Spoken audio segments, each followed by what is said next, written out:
Okay, so starting our monk mindset mastery approach, in other words, how to train the mind to actually be your friend and cooperate. It's essential that we start with talking about making goals that you can actually practically hit consistently. Because the way I like to define success, I would consider myself very successful in many ways, but the main success is actually breaking goals down into the behaviors that you can consistently hit that are going to provide you quality of life as well as improve the quality of life of others around you. So I'm going to talk on there's 5 steps or 5 essential principles that without a doubt, if you apply them starting from today on, you're going to find it a lot easier to not only make goals that you can be consistent on, but also be consistent with said goals. So I'll name the 5 and then we're going to dive into them. As you guys have questions, just throw them in the comments below and we can hit them one by one. All right.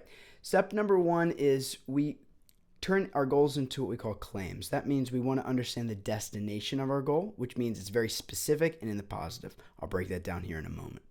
Second step is then we look at our value system, our philosophy. What are your values?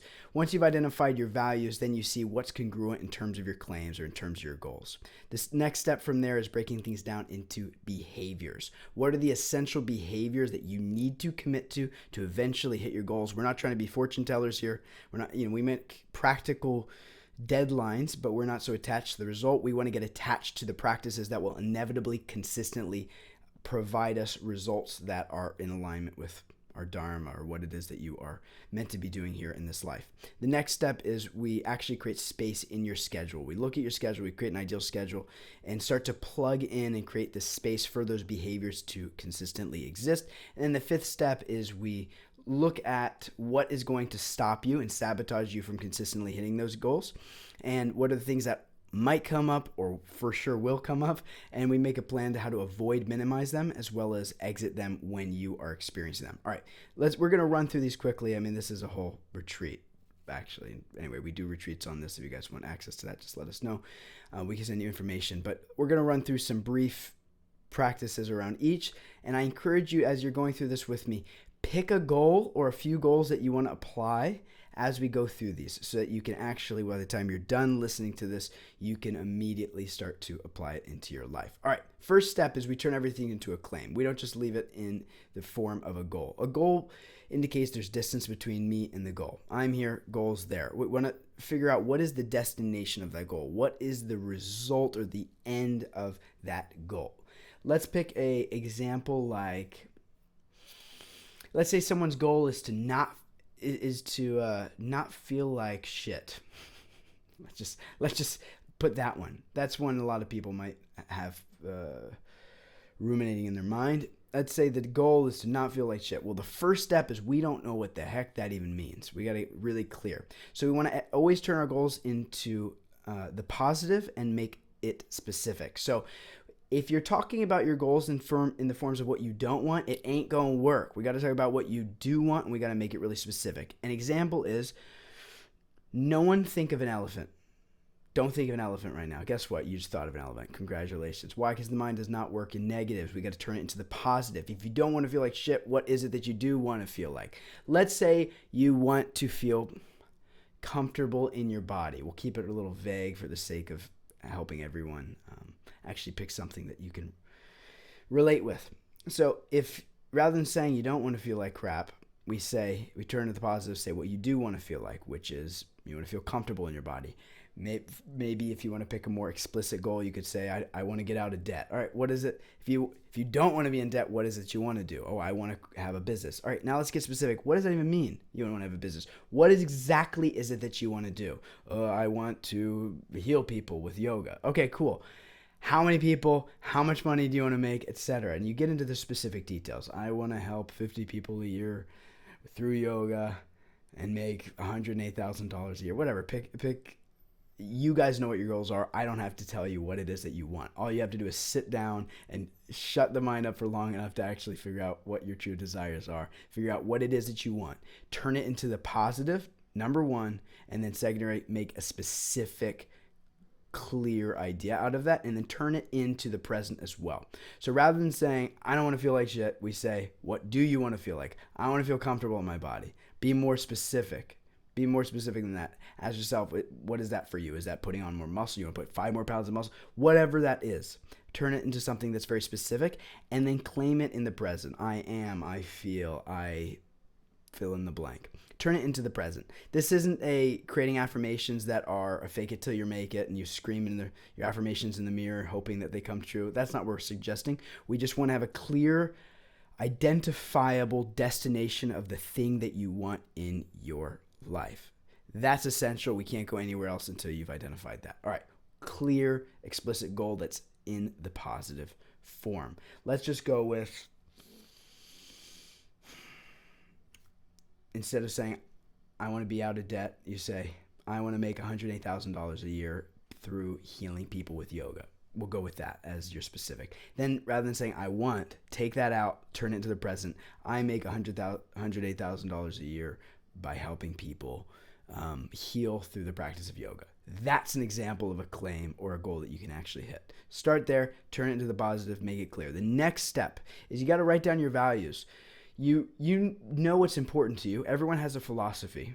And just like everyone has psychology, whether you studied psychology or not, you have a psychology. Just like whether you study philosophy or not, you got one. You've got a set of values.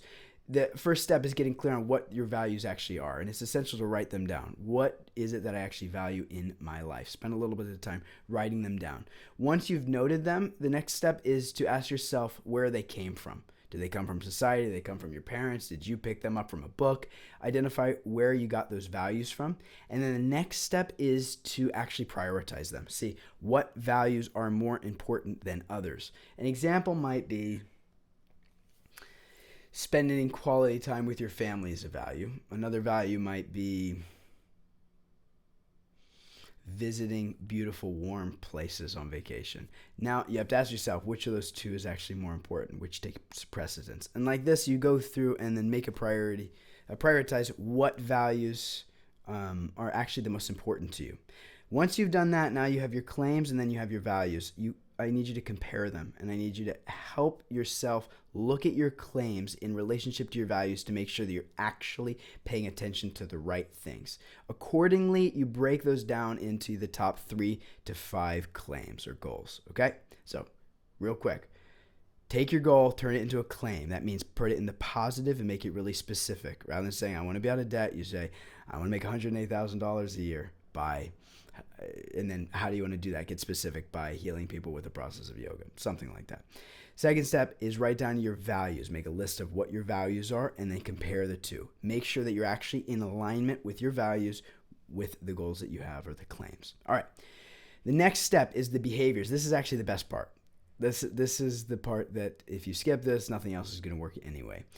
What behaviors do you need to consistently apply in your life to inevitably hit these goals that are in alignment with your values? Let me say that again. What behaviors do you need to commit to doing every day or every week, whatever the case might be, that are going to inevitably provide you the result of success with that claim or that goal? Write those down. Be specific and explicit. Don't just say, pay attention, work. No, that means nothing. Stop. Don't do that. You know. If you don't know what behaviors are there, find someone that can help you identify what behaviors are needed for you to hit that goal. Google Guru. Whatever you got to do. Use AI if you need to. Find out what behaviors are going to allow you to inevitably hit those goals. Write them down and make a verifiable practice out of that. An example might be if your goal is to lose 10 pounds, then we want to look at what are the behaviors, and being that that's congruent with your values, which probably is, being that's the case, then what are the behaviors that you would need to commit to that will inevitably provide you success in that area? What are the behaviors you would inevitably need to commit to that will provide you success?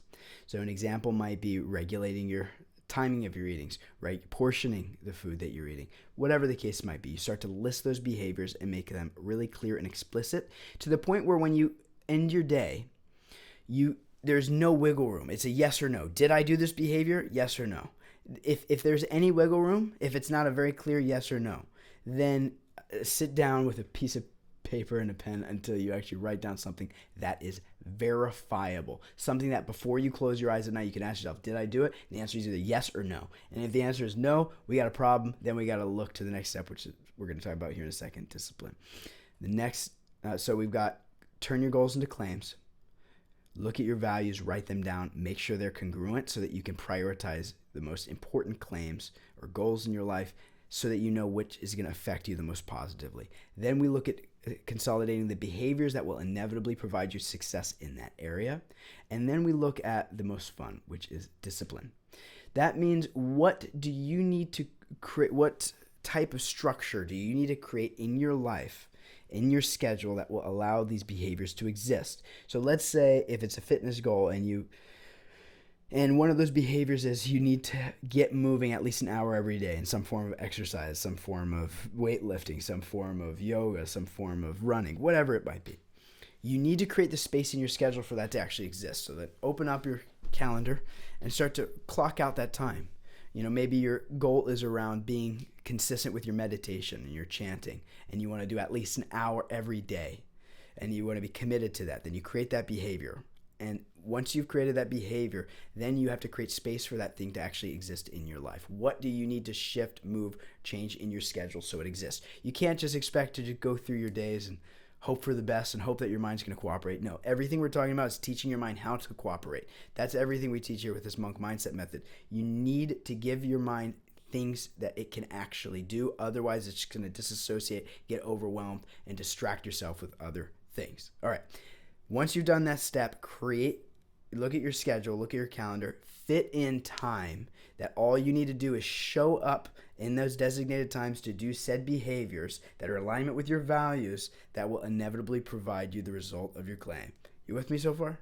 Let me know. Okay, the last step. This is also one of those more essential steps, and this is really how to become unstoppable, if you will. And that is, we have to anticipate your stops. We have to look at what's actually going to sabotage you. What are the things that are going to come up in your life that are going to stop you from achieving these behaviors, being consistent with them, and crushing them? So usually the way we want you to do this is name them out. Start by naming out, we call them stressors. What are the various stressors or the things that are going to bring you out of alignment, that are going to, when X happens, you're going to go, but I don't want to work out. I don't want to meditate. I don't want to make those sales calls. Whatever the whiny mind, the subconscious mind is going to come up and poke at you, the manasa, the reactionary mind. What are the things that are going to come up? List them out. Make a list. Once you have that list, then go to this next step. Don't do this one at a time. Go through the list first. Once you've done that, then the next step is create what we call an avoiding strategy. An avoiding strategy is make a list for each of them of all the things that you would need to do, to help yourself minimize or avoid that stressor from coming up. What are all the things that you could do that are within your control, within your power, to minimize that or handle that situation better? Once you've made that list, then we create what's called an exiting strategy. An exiting strategy is what happens if you actually find yourself stuck in that? And what happens if you're actually experiencing that stressor? Let's give you guys some examples around this. So, all right, let's take the idea of you want to lose some weight, okay? And then is that congruent with your values? Only you can answer that. You don't be shoulding on yourself, by the way. Don't should on yourself. Don't should on others. Don't should, actually get true to what your real desire is and what's going to be in alignment with your values. Then you break down into the behaviors. An example might be get moving every day, lift some heavy weights, get moving, whatever the case might be, for an hour. That's one of the many behaviors you need to hit that goal, right? Then the next step is create that space in your schedule so that that time is locked out, that you can actually be consistent with it. Once you've done that, then identify the things that are going to come in your way, the things that are going to inevitably show up that are going to stop you from crushing that particular goal. An example might be, let's say for you it's the television, maybe it's social media. I'll just go so far as to say something with a screen. If you know something with a screen is going to distract you, and if you're spending some time on a screen, it's gonna, before you know it, you're like, oh my time's up, I can't work out anymore, whatever the case might be. Then you start to ask yourself, what are the things you can do to either minimize screen time, to avoid screen time? And then everything from creating a do not disturb on your phone, to putting your phone on airplane mode, to whatever the case might be, you know what to do. You know what to do to avoid yourself from actually experiencing that stressor, that's going to keep you off of hitting that goal consistently. Then the next step is the exiting strategy. That means, what are the things that you need to do? This is more dramatic. When you find yourself not hitting this behavior, which is in alignment with your goals, if you're not hitting that behavior and your mind is taking over, what are the things you need to do that are more dramatic, that are going to pull you back on track? An example might be, for this is going to be very individual because you know what your triggers are. But let's say if it's screen time and you just find yourself, you're like, I'd love to work out right now, but I like TikTok far more. So then what do you need to do? As soon as you catch yourself, what needs to happen? An example might be swipe down, airplane mode, throw your phone. Whatever it might be, fill in the blank. You need to do some type of pattern disrupt, something that's going to snap you out of it. Whatever that might be, name those things. Okay, let's just do a quick sweep through these again. Turn your goals into claims. First, that means make sure they're in the positive. Don't talk about what you don't want, talk about what you do want. Then make sure they're very specific and verifiable. Then turn it into the present. Okay? Once you've done that, look at your values. Make a list of your values and prioritize them. See where they came from. Make sure that your goals and claims are actually in congruence and in alignment with those values. Then you break each once you've identified the top 3, maybe up to 5 most important claims or goals for you to hit, then you identify what behaviors will inevitably provide me this result. It's just a matter of time. Write those down. Be explicitly verifiable. That means by the end of your day, when you look at it, it's not an if, and, or maybe. If you hit that goal, it's an absolute yes, I did it, or no, I didn't. If there's wiggle room, get more specific, get more verifiable. Then you look at discipline, which means create the time in your day to actually be present for that practice. Allot it in your schedule. You have to have the time for it. You can't just hope it magically, oh, now I feel like doing it. No, don't go off your feeling. We are not trying to go on the subconscious mind of feeling. We're trying to bring everything to the conscious mind, a discerning platform, the buddhi, the intellect, the discerning ability. That's where, from that conscious standpoint, is where you can actually make a change. And then you make a plan for all the things that are going to stop you. What is going to come up in your life that's going to stop you from hitting these goals consistently? And what can you do to avoid those stops and those stressors? And then what do you need to do if you actually catch yourself in those stressors? All right, that's the quick way to consolidate these steps. But there's 100% certainty that if you apply them, you will actually hit your goals and everything will be far more easy and accessible in your life. If you want more help with this, just drop us a note, drop us a comment here, or send us a direct message saying the words claims. We'll call this the word claims, and we can share some resources with this with you that can specifically help you in these arenas. We also have a retreat coming up at the end of April, which is specifically designed how to walk you through all of these. If you guys have any questions with that, never hesitate to reach out and ask us. We're here to help. We're here to serve. We're sending you all so much love, and we appreciate you joining us.